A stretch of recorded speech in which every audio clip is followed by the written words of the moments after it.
can we speed run the Battle Science podcast? You, listener in the future, can look at the timeline and find out. But it is up to us to do the thing. And go.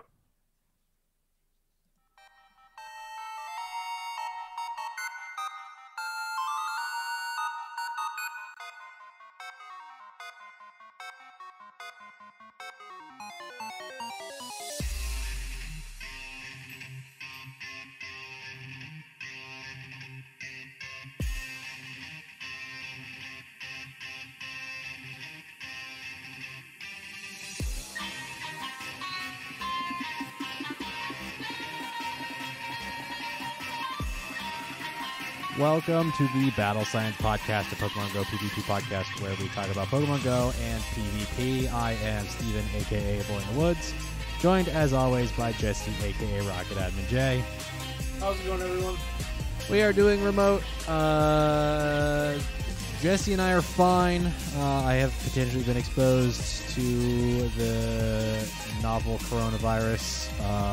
Personally, I prefer maybe short story coronavirus, but you know, word length aside, we're gonna keep it safe here. So audio is gonna sound.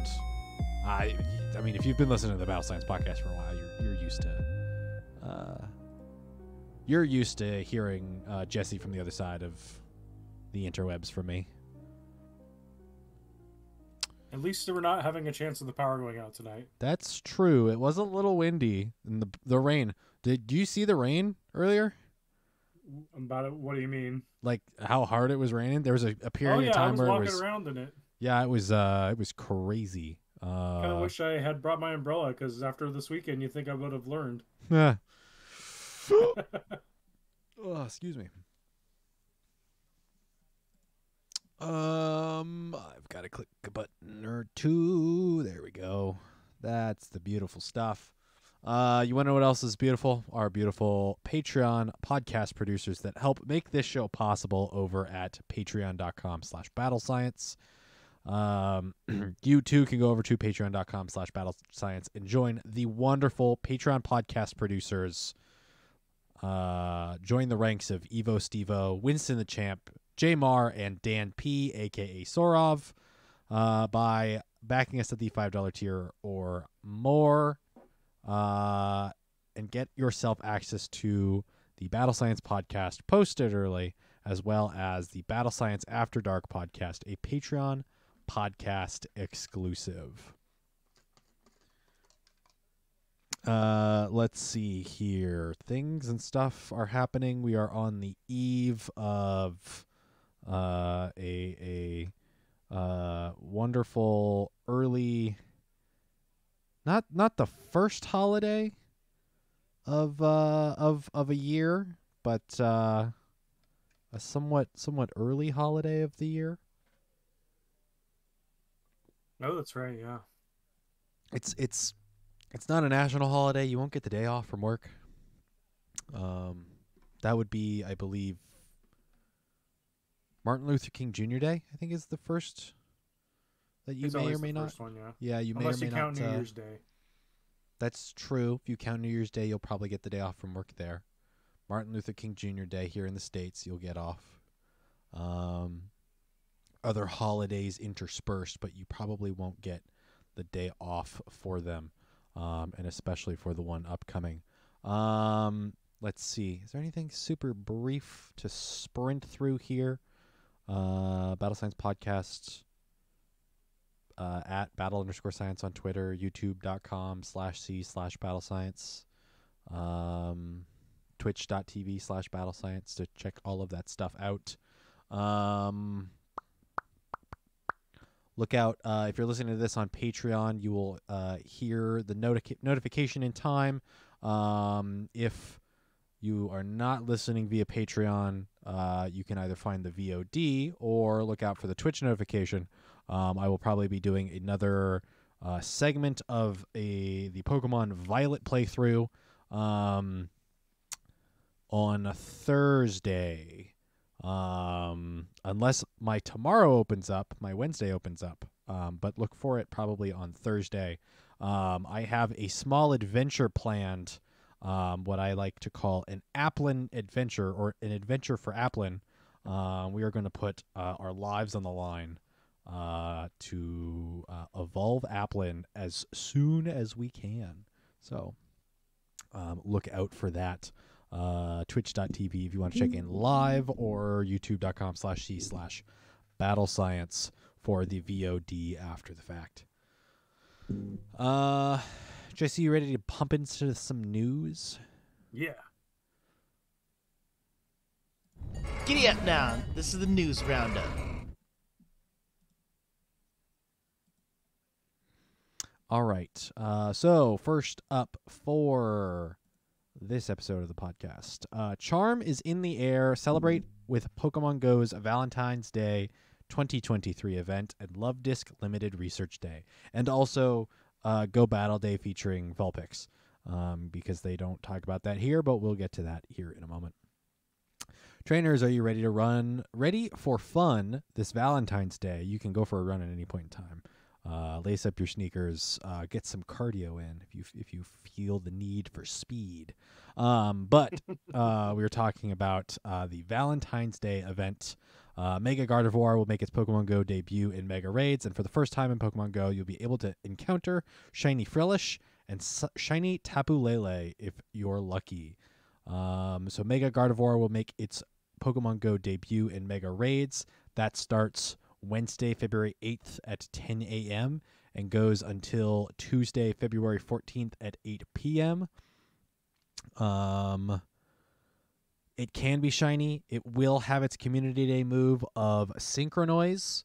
Also, any Curlia that are evolved into either Gardevoir or Gallade will learn the Community Day move Synchronize. So that has come back. I feel like it's maybe the third time, but I don't have the exact number on the amount of times it's come back. For Synchronize, I think it's 3. It's not. I feel like something like the Kanto. I mean, unless you count the reruns. Right. Then it's more like 6. Yeah, it's been around a couple of times, but it hasn't been. It's not the most frequent. It's not incredibly relevant. It's just a better damaging charge move for it as a psychic type, especially in raids. But in competitive, it's kind of like, but I could use Shadow Ball. You can use Shadow Ball. It's beneficial for both of them for stab, and I think it's just a little bit more energy efficient compared to. I think it just has psychic. Or I think they have Psychic, Gardevoir and Gallade. Especially on in the case of Gardevoir with either Charm or Confusion. It's very much the glass cannon. So getting to Synchronize isn't always even guaranteed. But that's not necessarily the point. So it's helpful to have, especially for raids. And then having the Mega will be helpful as well. So event bonus for the duration: 2 times Stardust from opening gifts, and lure modules activated during the event will last for 2 hours. That is very cool. Timed research: trainers will be able to access branching timed research that grants their wish for a bonus that either awards extra XP for catching Pokemon, awards extra candy for catching Pokemon, or increases the duration of daily adventure incense. I did not know that. That is interesting. The path you choose. This is an interesting point that they did this last month too, with the Lunar New Year event, and we had to choose between the same. The only difference here was extra candy versus, the candy and XP have swapped the Stardust and Hatcher distance, but they still have the increased daily incense timer. I didn't realize that they increased the daily incense timer previously. That was the third option in the last event. But this is interesting to see if they're testing to see which interests people the most as far as reward bonuses. Yeah, I'm not quite sure the daily adventure incense is what intrigues me the most here, especially as somebody who doesn't use it every day. It goes up to 30 minutes. Right. I mean, that makes sense. So bringing it up to like an hour is just kind of ridiculous. or would be kind of ridiculous. But I'm more thinking as somebody that doesn't use their daily incense, like early on used my daily incense very regularly, and at this point with the weather being poor, just hasn't been. I don't know how much that really entices me. So the other thing too is to realize this. Remember, this is only for during this event. So the sooner you complete that research, the more you can get out of those bonuses. It should. I think in the past it was only stage 2 of the research, so it's fairly early on when you get that bonus. Yeah. So I imagine it's going to be something similar. It's not going to be at the end of like a 5-page research. It's going to be like page 2 out of the 5. You'll have to complete page 1. It'll give you the option, and then you'll get the rest of it. No matter which wish you pick, all trainers who complete the research will receive items and have the opportunity to encounter Frillish. Global Valentine's Challenge. In celebration of Valentine's Day, a global challenge will take place throughout the event. Work with other trainers around the world by sending gifts to your friends. If trainers send enough gifts, they'll unlock a bonus for all trainers for the remainder of the event. Global challenge bonus 3 times transfer candy for the remainder of the event. Global challenge bonus 2 times transfer candy XL for trainers level 31 and up for the remainder of the event. And global challenge goal, send 100. It's not 100,000. That's 100 million? Yep. 100 million gifts. As of, what are we looking at? 6:31 p.m. PST on February 7th. We are... I've got 22 million. 22 million, so just shy of a quarter.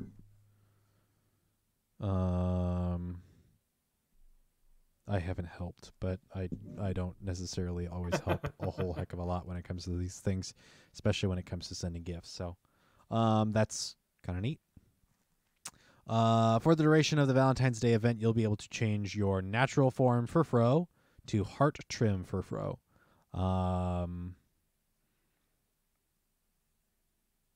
You can form change. You can select which form change you want via the menu, which actually I haven't done yet, so that's good to know. You can select heart trim Furfro, and with 25 Furfro candy and 10,000 Stardust, you can make the change. It is purely cosmetic. Yep. So. Wild, which is the same it was in the games too. Mm-hmm. Wild encounters for the duration of the event. Reminder: Shiny Frillish has released with this event. It appears female Frillish is going to be the only one that's in the wild. While in eggs, both male and female are going to be in 7Ks. Okay. And then field research tasks will reward both male and female. So female will be in the wild. Male will be at a what's it called? Minimum 10s encounter pool.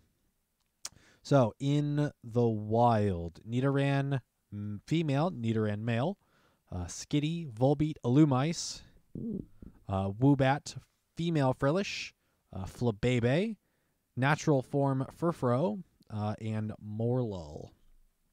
Some trainers might even encounter the following: Chansey, Audino, Alomomola, white flower Flabebe, and orange flower Flabebe. The one thing to note is the red. There's different colors of Flabebe flowers. The red flower appearing in Europe, the Middle East, and Africa. The blue flower appearing in the Asia Pacific region, and the yellow flower appearing in the Americas. So the white and orange are rare flower colors, and then the red, blue, and yellow are region specific. Again, purely cosmetic. But that is the details for those. I believe that's a pure fairy. Well, baby, yeah. Okay. That was my thought. In eggs, 7-kilometer eggs. Frillish hatched from eggs will also have a greater chance of being shiny than Frillish found in the wild or through field research. So that's good to know, I guess. Lickitung, Smoochum, Happiny, Frillish, and Alomomola are your 7K eggs. Pool, I should say. In raids, if they would take Smoochum out of that, I would actually hatch eggs. Yeah, because Smoochum and Happiny are going to have a higher chance than the rest of them. I don't mind getting a Alomomola, especially if I end up wanting to max out one, but and Lickitung are good for trades. Frillish is good for trades, but I'm so sick of Smoochum.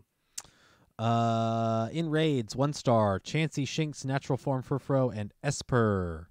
3-star raids, Nidoqueen, Nidoking, Lickitung, Miltank, and Gallade. In 5-star raids, we have Tapu Lele, and in Mega raids, we have Mega Gardevoir. I guess if I really just want Lickitung, I could just go farm the 3 stars. You could farm the 3 stars. Or let's see, because it is not in field research tasks, you could wait for the wild encounters for the limited research day from 2 to 5 on Saturday. Your wild encounters are Slowpoke, Lickitung, Miltank, Lileep, Feebas, Spritzee, and Fomantis. And some trainers might even encounter the following: Alomomola. So if you really wanted to go search for the Great League IV and level, Lickitung will be in the wild from 2 to 5 on Saturday, 2 to 5 your local time. And that's this Saturday? That is this Saturday. So there's your Saturday event. Yep. So field research tasks for the duration of the event. Again, I think it's around 6 days, not quite a full week.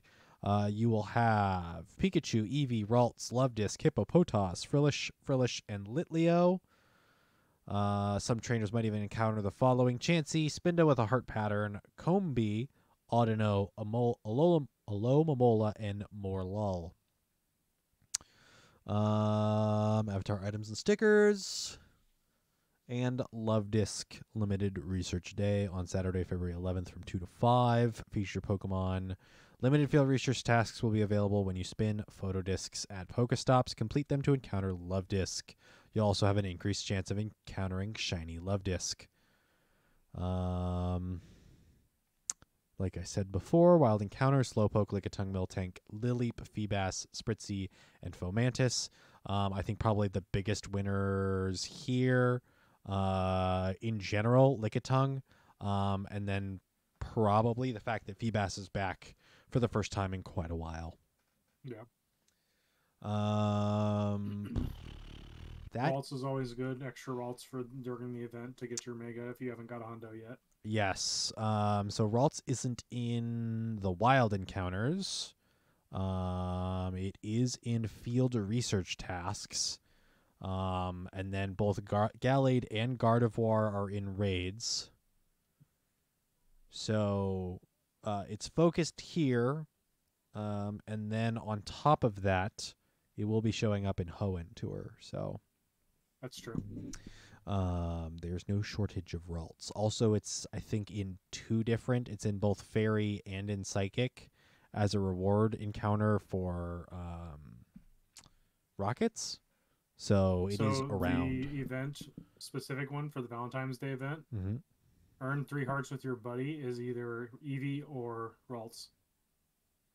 Eevee or Ralts. Interesting. Yeah. Oh, that's right, because the event starts tomorrow. So those details are out. Do you mind sending me a link for that? The other thing to keep in note here is on Sunday. Is that... Oh, I see. That's the month of February details. No, that's Mega Gardevoir details.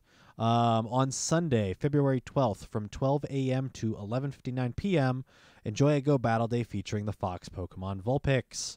So 4-star Stardust, 4 times Stardust from win rewards. Maximum number of sets you can play per day will be increased from 5 to 20 for a total of 100 battles over the course of the day. Featured Pokemon Vulpix available from 11 a.m. to 2 p.m. local time, so only a 3-hour window. Vulpix will be guaranteed to appear as a reward encounter. All win rewards from the premium track will be reward encounters. You'll have an increased chance of encountering shiny Vulpix. If you're lucky, you may encounter a shiny one. Timed research focusing on battling will be available for the whole day. Complete the research to earn. The one thing is the image you sent me, Jesse, has a banner in front of the research rewards for the timed research. The Go Battle Day, the image you sent, timed research focused on battling will be available for the whole day. Complete the research to earn, and then it's covered up by a banner. Oh, it's Ninetales. Oh, it just says Ninetales? I think so. I can pull it up here 1 second. Yeah, if there's a avatar item or something. Ninetales will get its legacy move, the Fast Attack Ember. This is the first time Ember has been available on Ninetales since very early on in the game. It has been Elite TMable, but it has not come back. The Go Battle League Mythical Wish rewards? Yes. That's all just your seasonal rewards. Your rank 1 Metang, rank 6 Marini. Okay, that's what the Pikachu at 3,000. That's what the timed research says? Oh, timed research? Yeah, what does the timed research say? XP Rare Candy, Vulpix Encounter, and Elite Charge TM. Okay. Interesting that they give you an Elite Charge TM when it's a fast move. Fast move, yeah. But you don't need an Elite Fast TM for that. No. As long as you evolve that Ninetales, I think during the entire day, but maybe during only the featured period of time. It doesn't really say. Active leagues. The following leagues will be active. Ultra League and Love Cup Great League Edition. I don't even think Vulpix is eligible for Love Cup, or Vulpix or Ninetales is eligible for Love Cup Great League Edition, but I don't know. I don't believe so. So it might be one of those weird things where like Charizard's orange, but it's considered red. It's considered red because of the original the Dex entry and metadata from red, blue, and green, technically. So, which means Vulpix might be considered red, but I don't think Ninetales is considered red. It's probably considered yellow. All right. Mega Gardevoir debuts. Raid boss CP of 50,532. Trainers needed 2 to 3 plus. It will know Synchronoise. Its fast moves of Confusion, Charge Beam, and Charm. Charge moves of Psychic, Shadow Ball, and Dazzling Gleam. Your Steel Pokemon are going to be some of your best counters. Are most consistent. They are going to resist both the Psychic and the Fairy, as well as be dealing super effective damage. So Metagross, both Shadow and Non. Dialga with Metal Claw and Iron Head. Your Ghosts and Poisons are also going to perform very well. So moveset depending on the raid boss. Right. Mega Gengar, Nihilego, Mega Beedrill with Poison Jab and Sludge Bomb, Mega Scizor, Mega Aggron, Mewtwo, because why not? I don't think Mewtwo. I don't think anyone's really going to be using Mega Banette, but it's available. And then your... I mean, it's nice if you're playing support and giving buffs to everyone in the group. Right. Excadrill, Overquill, Skuntank, Jirachi, Mega Gardevoir with Charge Beam and Shadow Ball, and Genesect with Metal Claw and Magnet Bomb. Also, Shiny Gardevoir has Shiny Mega Gardevoir is fantastic looking. So keep that in mind when gathering enough Mega Energy for one, if not multiple. All right. On to the next event. Beyond that, Rayquaza emerges ahead of a Hoenn-sized adventure in Primal Rumblings. Trainers. Oodles of Pokemon first discovered in the Hoenn region, including Primal Kyogre and Primal Groudon, will make appearances during Pokemon GO Tour Hoenn Global, so take the opportunity to stock up on catching supplies and familiarize yourself with some returning friends from during the Primal Rumblings event. Trainers attending Pokemon GO Tour Hoenn Las Vegas will be able to encounter Primal Kyogre and Primal Groudon ahead of Pokemon GO Tour Hoenn Global. Check out the event site for more details on how to attend. Lol, it's already sold out. Have fun. Primal Rumblings, Wednesday, February 22nd at 10 a.m. to Friday, February 24th at 10 p.m. local time. I think this is the equivalent to the Ball Guy event we had last year, right around this time last year. So wild encounters: Trico, Torchic, Mudkip, Wurmple, Whismur, Numel, and Barboach. Some trainers might even encounter the following: Grovyle, Combuskin, Marshtomp, and Absol. It's the first time we're getting shiny Barboach. No, it's been shiny Has before. It been around? It's been around. That's right. That's right. It's been around for a while. It's just very uncommon, at least from what I've seen. Event bonuses: 2x XP for evolving Pokemon. Raids: Trico, Torchic, Mudkip will be in 1-star raids. 3-star raids will be Grovyle, Combuskin, Marshtomp. 5-star raids will be Rayquaza, and in Mega raids, Latias and Latios. Featured attack debut: Rayquaza. It's like they knew no one was going to be doing 1 and 3 stars, so they just said pick between 5 and Mega. Well, so here's my thing: is that the 1 and 3 stars have a higher likelihood of having the hundo. For Megas for the Kanto starters, and especially since the Kanto starters community days, it's been a while. I'm not super the Hoenn, sorry, the Hoenn starters. It's been a while since their community days. I'm not against this, especially with how on brand it is as far as like the beginning of Hoenn. Right. This makes sense. The only thing that's like missing here is that like Zigzagoon and Sparrow aren't featured. Like Wurmple, Whismur, Numel, and Barboach are all like fairly low level catches, somewhat early. So the fact that like Spearow and Zigzagoon aren't here is like Zigzagoon and you mean Tailo? Right, Tailo and then Spearow is its evolution. Rayquaza encountering from raids from Wednesday, February 22nd to Wednesday, March 1st at 10 a.m. local time. Will know the charge, attack, breaking, swipe. Trainer battles 50 power. This move decreases your opponent's attack stat when used. That seems to be guaranteed. And then in gyms and raids, it's a 35 power. It's a better Dragon Claw. It's better Dragon Claw, and I think you'll have to correct me if I'm wrong. Is it a Rayquaza exclusive move or no? I do not think so. Okay. I think other things like Haxorus have the ability to learn it. Okay. What's the move that allows Rayquaza to go into its Delta form? I think Draconic Descent. Okay. I can look Draconic Ascent? Yeah, that one. Okay.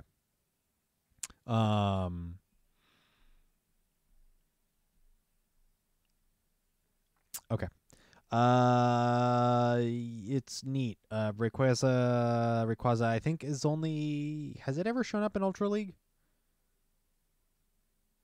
Not that I know of, because Walreign's everywhere. Has it been available under Ultra League?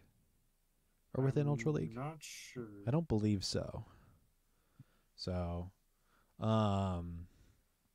yes. It has? Yes. Fun. Yeah, breaking swipe. That's interesting. That'll be in the move pool after this. Field research tasks. Hoenn themed field research tasks will be available. Complete the research tasks to earn items that will help you prepare for Go Tour Hoenn Global. To my knowledge, this is happening after Vegas, but before the global event. So this will help everyone prepare for global and also help players from the Vegas event restock on items for the global event. Collection challenge, a Primal Rumblings collection challenge is coming. Complete the evolution themed collection challenge to receive Ultra Balls and a rocket radar. Neat. And event stickers. Not a whole heck of a lot here to say other than the Lotties are coming back in Mega Raids. So if you didn't get a whole lot of Dragon Ascent. Okay.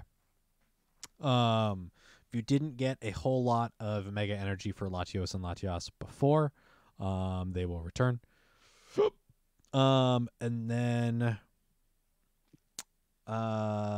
your starters are probably your primary featured here for Hoenn. Let's see. And then Rayquaza is back. It will have Breaking Swipe here. I imagine it'll return at some point with Dragon Ascent, because that is in the core games the requirement for it to turn into its Delta form, which is its Mega form. And then on top of that, it might even showcase back up with another semi-exclusive move in Extreme Speed at some point, which is a normal type move. Maybe a fast move, to be honest. We'll have to wait and see.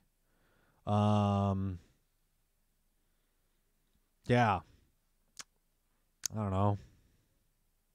Neat, I guess. Field research tasks, they're not showing that there's any Pokemon being featured there. They're only showing that it's going to be items. I'd have to go back and look at what the Ball Guy event was to really get a sense of if it was just Pokeballs and berries and such. But that's what I've got a sneaking suspicion that's what we're going to look at here. What's your how are you vibing on the Primal Rumblings event? 5-star raids, 5-star raids, 5-star raids, 5-star raids.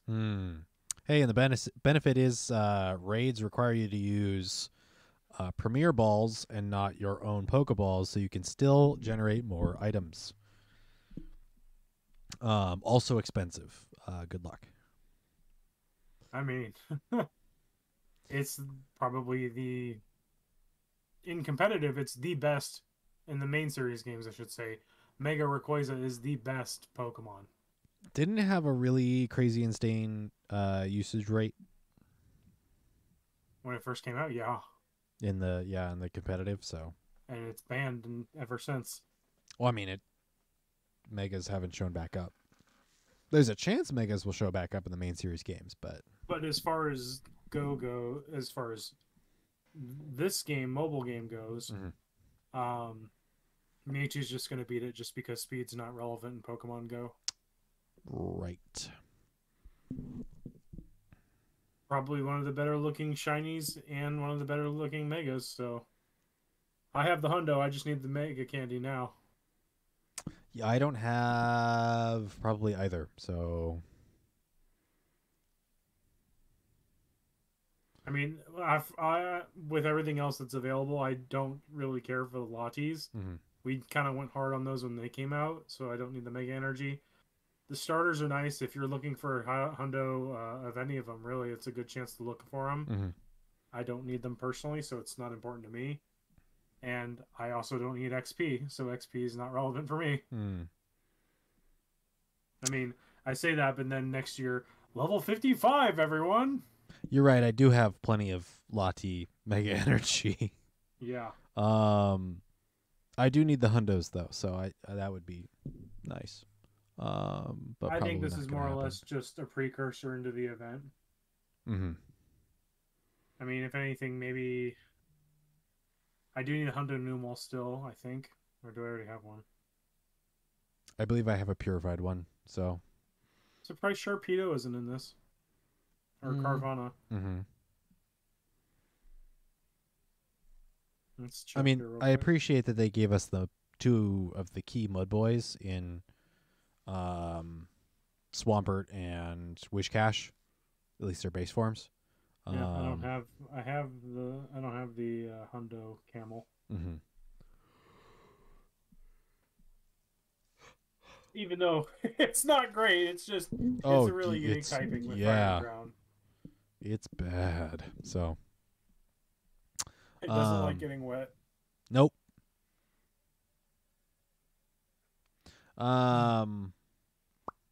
Yeah. Moving along here.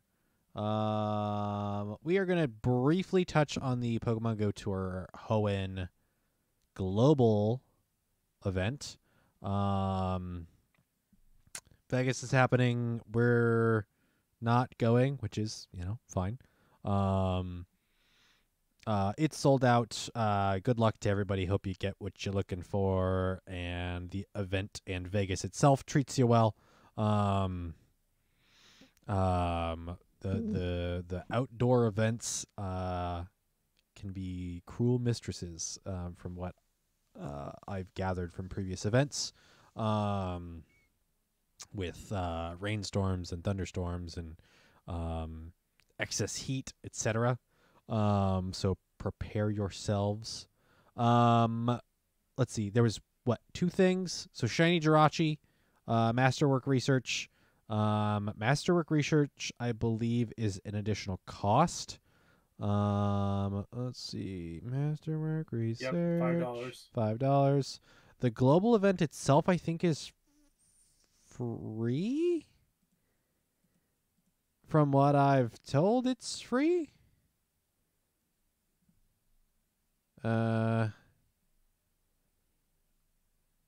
All trainers will be able to pick between a Ruby and Sapphire badge. The team you pick will shape in certain in-person Pokemon encounters.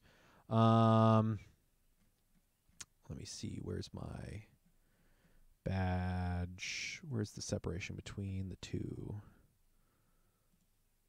Nope, not here. Nope. There's no announcement for it that I see.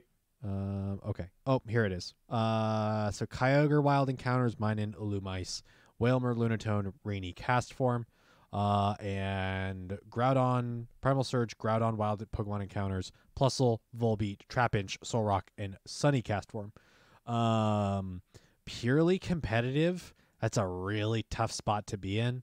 I think probably Sunny Cast Form has a bit of an edge over Rainy Cast Form, just as being a very great fire type Pokemon in Great League, where there really isn't a whole lot of those. Plusle and Minun, very, very niche within their specific niche metas. Illumise and Volbeat just don't really perform a whole heck of a lot. Wailmer and Trapinch also not super fantastic performers. Flygon's really glassy and has some great spam, but overall doesn't perform. Lunatone and Solrock, I feel like they've shown up in like a couple Psychic Cups.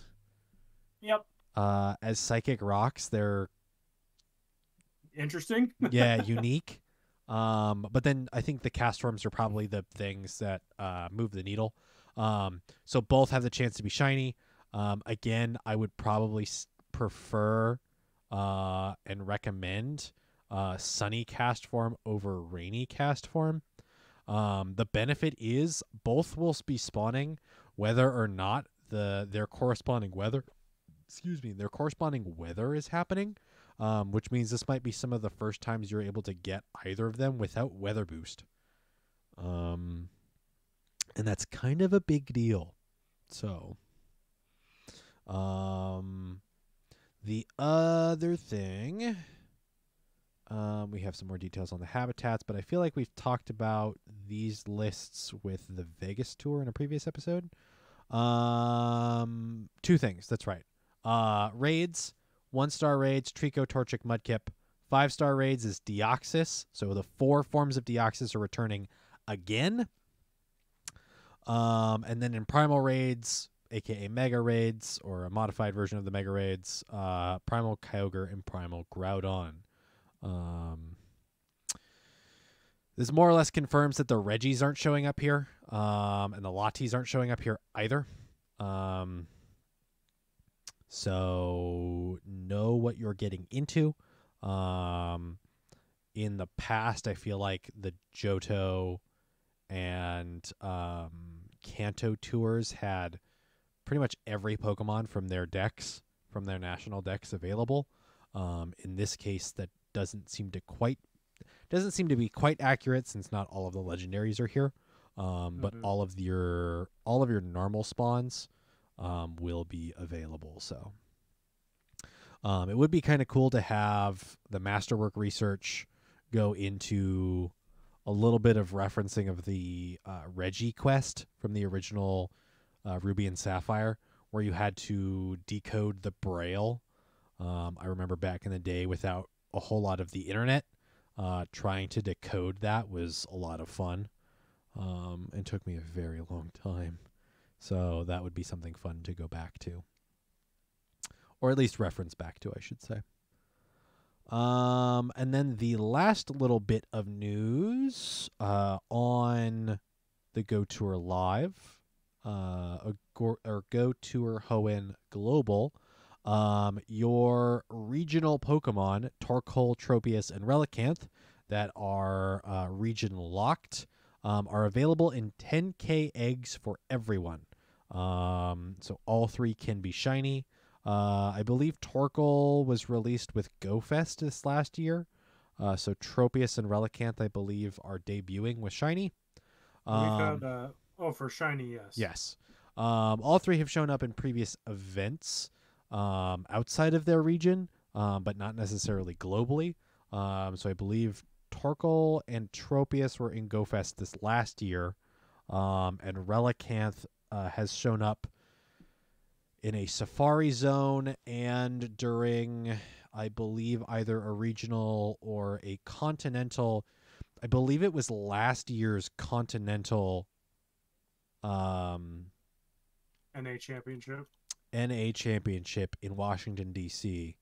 Relicanth was spawning. It was either then or a year previous. It might have been the Invitational that Play Pokemon did a number of years ago, but I don't think it was that far. I don't think it was that far back. So, but Relicanth will be available for the first time broadly in a very long while. I had Jesse send me Relicanth's details here via PvPoke because I did not remember what its moveset is. Water Gun and a move no one cares about, Zen Headbutt, as fast moves. Boy howdy, it would be great if Zen Headbutt got a buff at some point. It's on a lot of things though, so that might get kind of awkward, but you know. Aqua Tail, Ancient Power, and Hydro Pump are their charge moves. Ancient Power has had buffs and nerfs and buffs again. It's kind of inconsistent with its buff, but Aqua Tail's pretty consistent. So I want to say some people consider it to be a pseudo Mud Boy, but its secondary type is in fact Rock. So I guess the only benefit is Ancient Power is in fact getting the same type attack bonus. But that's about it. So the bulkier version of the fossils from Kanto. Yes. I think Armaldo is a rock water. That sounds right. So bulkier, but I don't think it's you could also just check there in the rankings. That's what I'm looking here. No, Bug Rock. Okay. Fury Cutter, Struggle Bug, Rock Blast, Cross Poison, Water Pulse. I don't know if we have any other. There's other water rocks, right? Ammonite, Amistar, Kabuto, Kabutops. All middling.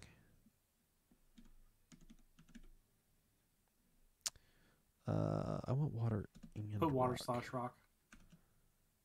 Or that. Water and rock. Relicanth, Barbicle, Tortuga, Caracosta. Hi, dog. Parker's behind me. Corsola. Yeah, not a whole lot. Relicanth is the best of everything. Yep, by a little bit of a mile. It is interesting. Barbacle. Is Barbacle the second form? Yeah. What's its first form? Binacle. Is it just straight water, I think? It's either water or it's just rock. Yeah. That's why it's not showing up here. Hello, Parker. Or maybe you just can't get it high enough, so it's not worthy of showing on that list. Yeah. I think Relicanth overall has some reasonable stats, so it's just probably a couple of... dude, settle down. I'm trying to move my mouse. Parker, you old nosy boy. It's probably just a move. Bulky, spammy, agile, low shield pressure, and volatile. So it's probably a fast move and maybe a charge move adjustment away from being kind of reasonable. So, yeah.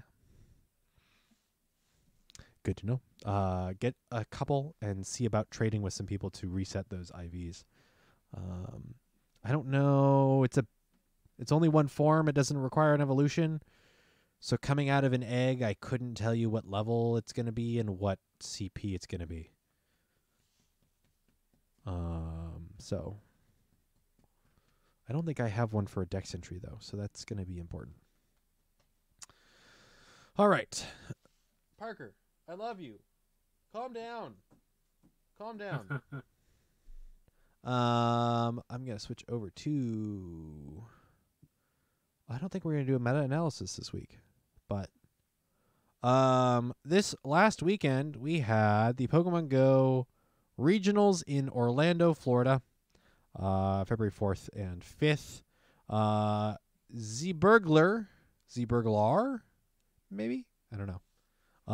Is the regional champion, winning a ticket to Japan with the team of Galarian Stunfisk, Shadow Mawile, Noctowl, Trevenant, Lantern, and Metacham. Jesse, did you check out any of the battles for the Orlando Championship? Yes, I did watch a few of them. Remember, I kind of mentioned Dom's running the water gun on his lantern. Not sure if it was intentional or not. Did you ever check in on that one? I did not. Okay. I'm just going to assume that it was.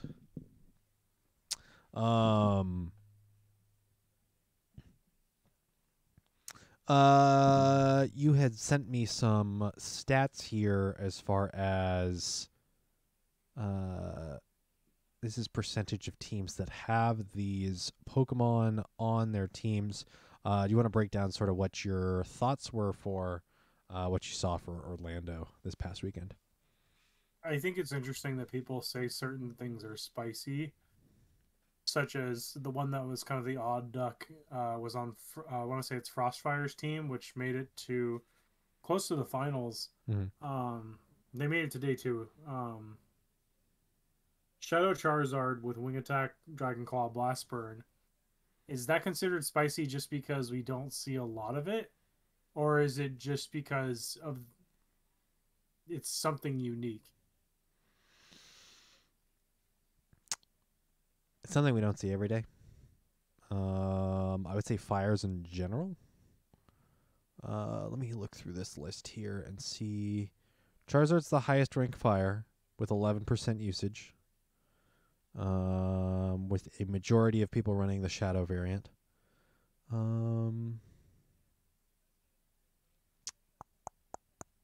Alolan Marowak with 3%, so a total of 13% were using fires so far, and then Ninetales another 3%, so 16% of teams had a fire.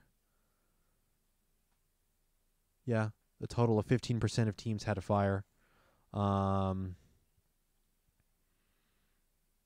mean, this is obviously the meta that we have right now, with Metacham, Noctowl, Stunfisk being 48 things that were used commonly together. Mm-hmm. I think the only thing that looks different here is because of Nidoqueen's modifications to its moves, Azumarill has shot back up into the top 8 minimum at least, and Altaria as well, with Walrein not being as common anymore. You're seeing things like Frostlass come up. Mm-hmm.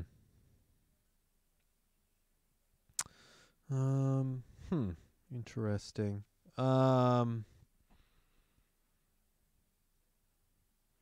It's interesting to note Chestnut at 3%. Yeah. So let's see. So it was 115 teams, 3% of 115 teams. I'm gonna bust out a calculator here. 115 times. Goodness gracious, you're looking at. How do you calculate that? At what did you say? 3%? For what, Greedent? No, you said Dreadnought? Or Dreadnought? Chestnut. Chestnut. What was the percentage you said? For Chestnut, 3. 3. So times 0.03. 3, like 3.5 people. 3.45 teams. 115 with 3 not complete teams. 37 Pokemon that were all only on one team not in this chart. Okay. So there's kind of some odd percentages here. I'd like to see the list of those, to be honest. Those that are not on this list. That were on Pokemon that were only used ever once. Because that means of all of the Pokemon, Chestnut was used on about 3, if not maybe 4 teams. And Defense Deoxys only at 3 or 4 teams. Like, that's kind of mind-boggling to me. With all the ghost types, I'm not surprised. Yeah, but it performs as well as it has in the past. I mean, Umbreon outpaces it just because it doesn't have a charged fighting move to beat Umbreon. Noctowl does have Shadow Ball, so it does hit back against it pretty hard, and it's still only getting hit for neutral. That's true. Noctowl's around. Just shuts it down. Yeah, I think the Noctowl boost is probably because while Defense Deoxys has both rocks, Rock Slide and Rock Slide, Thunderbolt, and Psycho Boost. It's got 2 moves that can counter, but Noctowl thick. Yeah, Noctowl is the whole time you're trying to get to those, Noctowl is able to hit you for well, I guess you're hitting it for neutral too with counter. You're hitting it for neutral too, but you're not getting stab, whereas it is. And then it either has super effective or stab with either Sky Attack or Shadow Ball. So yeah, that's disadvantageous for you. Give me a second, I'll plug them both in here.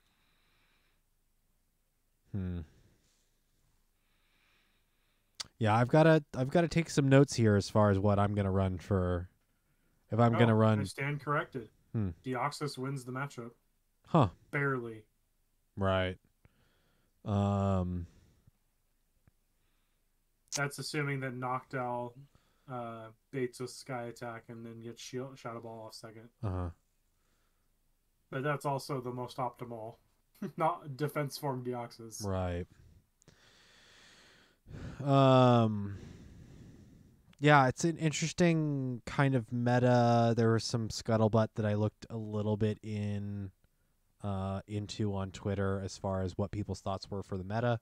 That it might not be the most flashiest meta as far as definitely not Twitch viewing per se, but it has a little bit more play and a little bit more entertainment when it comes to actually playing in the meta,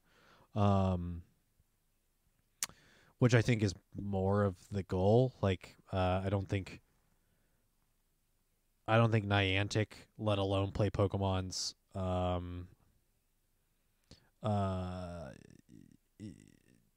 like goal in building this meta should be viewership. It should always be in play. So we might have what could be understood as objectively boring, an objectively boring viewing experience when it comes to metas. But as long as it plays well, I think that's going to get more people interested in it. So one thing I did notice during the live stream was I mean, obviously, to you and me, once you see a certain thing happen where someone swaps in the wrong Pokemon or they call the wrong bait, most people are like already over GG and that kind of stuff. And I did see people sprinkling, how do you know that? New viewers coming in and not recognizing what all the details are. Right, but then there's sometimes instances where the player can turn that around, but they're slim to none. Mm-hmm. And it's interesting to see that diversity in the people that just see one bad call and go, oh, that's game, move on, top left. Mm-hmm. And others that are like, you don't know that. Oh, Or so you're what's seeing going on here to make that conclusion. you were seeing some of that debate in chat. Yeah. Okay. So there's interesting diversion, like bridge from, you can tell who's played for a while Mm-hmm. and just makes those assumptions based on what they see at the very beginning, like lead scenarios. Mm-hmm. You know, you lead Charmander, they lead Squirtle, you swap to Bulbasaur, they swap to Charmander. Mm-hmm. Kind of situations where people are calling it a game already, and it's like, let it play out, let them do their thing. Yeah. How's it going, Battle Ram? Yeah, it's always kind of a the metas for this format have boiled down to the best of the best, so that while you might still lose, like there is still a clear winner and loser. If you let it play out, the damage you can still perform. You can And still also, get the health recovery out. on that is being able to call catches and charge moves. Exactly. Yeah, you're even with a shield or even with a losing matchup, you can still try and get out shields. You can still force a key Pokemon on your opponent's side to come away with, considerably less health. And then you can always energy manage not only yourself but your opponent. But it's all that extra metagaming knowledge that you need to have to be able to compete at that level. Yeah. And that's one of those things of like not every viewer gets that. Not every viewer gets that, and that goes with, I think, just about every any sport aspect of a game. Yeah, of any game. Either say something like football or baseball. And it's like with Halo, you watch people playing competitive, you might be familiar with how the game plays, but knowing all the secret spots of like where you can jump off an object or something to get an advantageous position, or where weapon placements and timers might be on the map are not something that everybody knows. Your rotations, your pushes, your slide points, all of that stuff. Yeah, it's there's a lot more going on. So yeah, for sure. But I think that's where the discrepancy between someone coming in and being entertained versus people already knowing the outcome is you gotta make it entertaining. Yeah, and I wonder if there's anything Niantic can do visually. It's not necessarily just on the shoutcasters or the players. So the shoutcasters can help. I don't think the players is really a whole lot in with how the game just is formatted. For the players to really do. But the visuals of the game itself can always be a little bit different. I mean, if it causes more lag, I'm fine just keeping it the way it is. I mean, yeah. But it's one of those things. If at some point, if they do want competitive to grow, I don't want it to be one step forward, two steps back.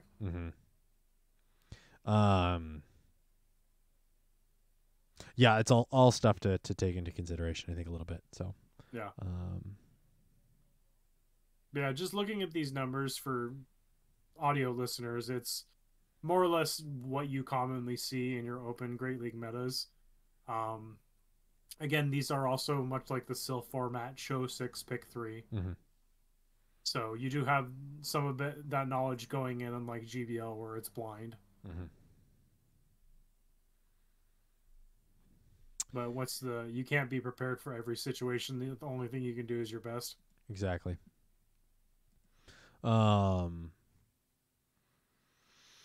Let's see. So Zaberglar came in first. Congratulations to him. Bo Sox guy 7. I imagine that's Boston Sox guy. As in the Boston Red Sox. I believe came in second. Yep. With who would have gotten third? J Mills 113 coming in third. All to my knowledge, all new competitors. No names that I recognize. So that is pretty darn cool. That is funny. His Twitter name is the Turd Burglar. So Zburglar is his in-game name because I imagine Turd Burglar is a not very appropriate name for you to have in Pokemon Go. So that's a good one. Maybe that's why you didn't recognize the name.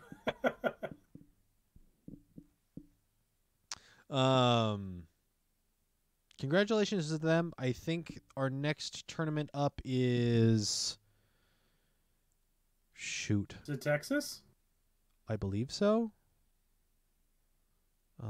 It's soonish. Let me pull up the Play Pokemon schedule. I was going to do that too. I know we have only a couple more weeks until... We have a month. Yeah, until Vancouver. So that's happening. 2023 Championship Series. It's not until February 24th in Knoxville, Tennessee. Okay, so Knoxville in 2 weeks. Is there another one? I want to say... Oh, I did miss a little article thing. That's not the end of the world. 404, that's interesting. Actually, so I will double up details here. So save the dates for the next season's community days. March through May. So Saturday, March 18th will be a community day. Saturday, April 15th will be a community day. Saturday, April 29th will be a community day classic. And Sunday, May 21st will be a community day. We have no word as to what March 18th's community day is at this point. It wouldn't surprise me if we get it here within the next week or so. But it also wouldn't surprise me if we don't get it until after Hoenn tour is over. Community days aren't the only events on the horizon. Here are the dates for additional in-game events coming next season. So Sunday, March 5th, Saturday, March 11th, Sunday, March 9th, Sunday, March 23rd, Saturday, May 27th to Sunday, May 28th. So I have to plot it out on our calendar, but this feels like there is an event going on just about every weekend next season, from the beginning of March to the end of May. A 2-day event ending, let's see, May 27th and May 28th. I imagine that's the very end of that season. Yep, 27th, 28th, and then you have 3 more days until the beginning of June. I'm hoping it's not another paid event because we already have had the twice a year paid event between Go Tour and let's see, Go Tour and Go Fest. It might be a 2-day event capping off the season, but hopefully it's 1 not paid and 2 not location based. It's a global event. But again, we don't have any details on that. The other thing we don't really know is what are these events anyway. Some of these might be Go Battle Days. Some of these might be like the Luvdisc Research Day. We don't know what those details are. We don't really know what kind of qualifies as dates for additional in-game events. So we kind of just have to wait and see and hold our breath, basically. Yeah. But your community day events have been announced. I think this next season continues the format of having one community day classic per. April 29th might be something like Beldum, where we will get Mega Metagross, because we have not gotten that yet coming through Mega or the Hoenn tour. So that is something that might be coming up. That would mean Mega Metagross might be happening after it, considering Mega Tyranitar hasn't happened yet. Right. We just got that rerun community day, so we will have to kind of wait and see. But the one thing that ties this within Play Pokemon's calendar is that I believe someone was making the comment that there is a event or community day or what have you happening on every day of the only three events that are happening in Latin America. That is something that I believe I've made comment on previously, that the Latin America events, there's only event locator. Is this going to show me the map again? It's going to show me the map again. I want, let's see, Professor, nope. Play Pokemon events, Pokemon League.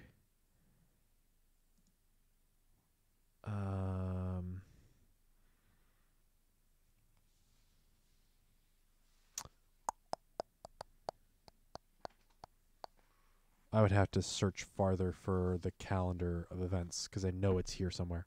But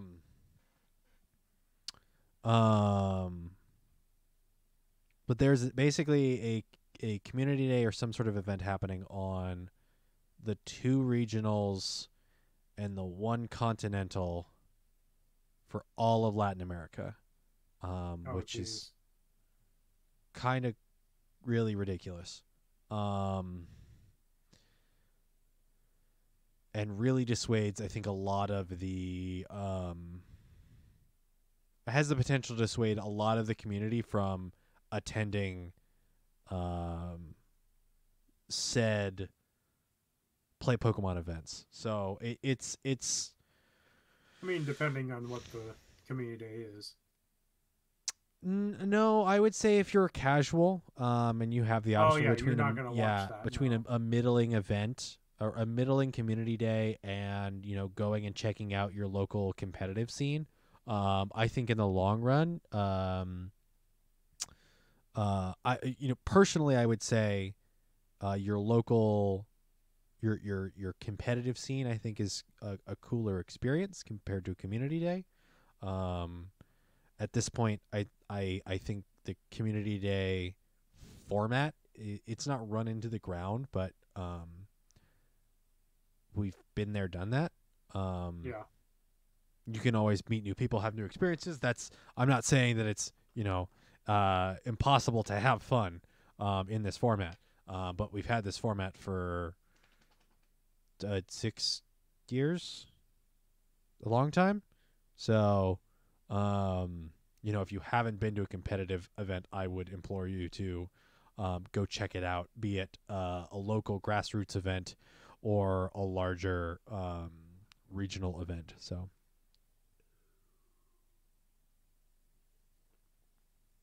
just my recommendation. Sense.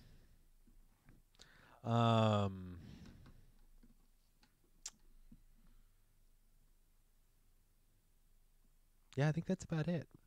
Yeah. Anything left to add, Jesse? Stay tuned for Vancouver regionals. I mean, we'll have 1 or 2 episodes before then, but Yep. Naiad Cup has started for our server already. Mm-hmm. The Lardy Boys 2.0, Lardy Boys 2 Electric Boogaloo, or whatever name my squad is, the thickness to end all sickness. So I'm excited to run it. I'm a little nervous, but when am I not?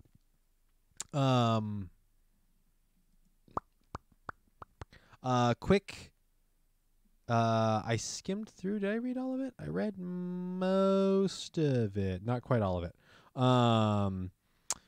What I might call a required reading for people going to the Pokemon GO's Las Vegas Hoenn Tour event, and it's been shared around on Twitter, I believe, today. MassivelyOP.com. That is MassivelyOP.com. Has an article massively on the Go preparing for Pokemon GO's Las Vegas Hoenn Tour article that was posted here, earlier today.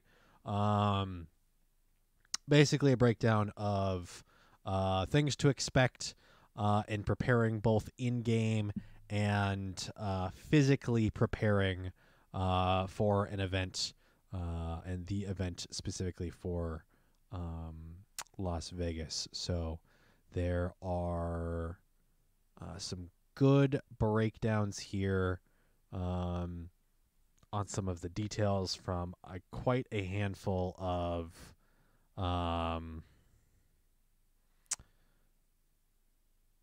number of different people here are featured.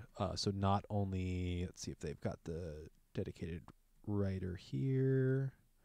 Article itself by Andrew Ross, but featuring such writers as Jerry Seawolf, the Game Press PvP analyst from Ryan Swag, Pokeminers,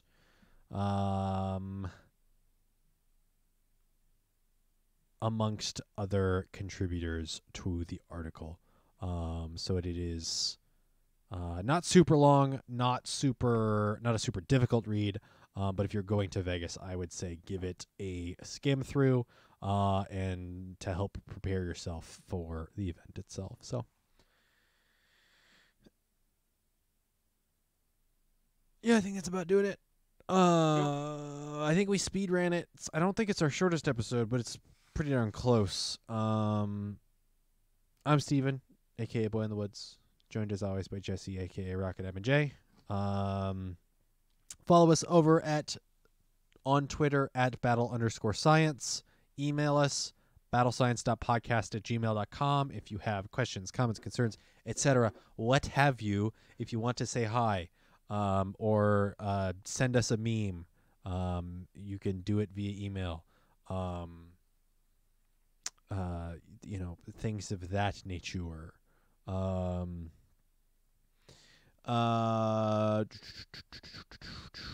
Check out the podcast if you're listening this on not your favorite podcast service. You can check out the podcast on your podcast service of choice, Spotify, Apple Podcast.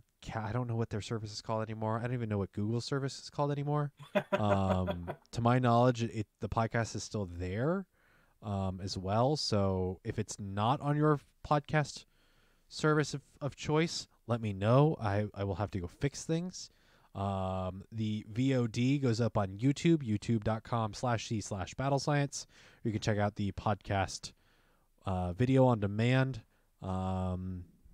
as well as live stream tidbits. That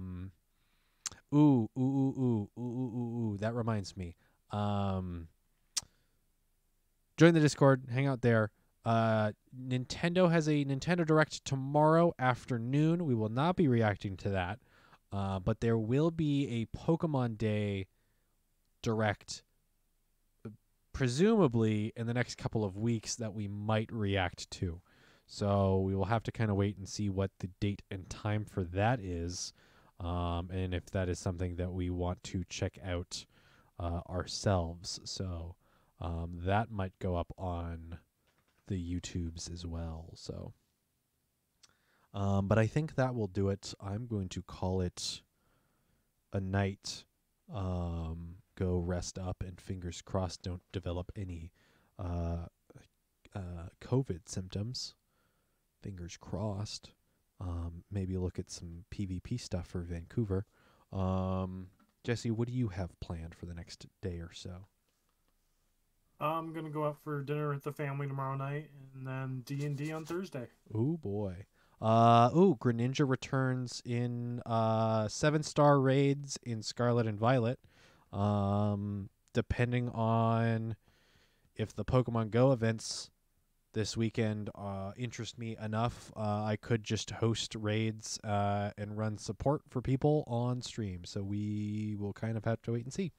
The dog is nosy.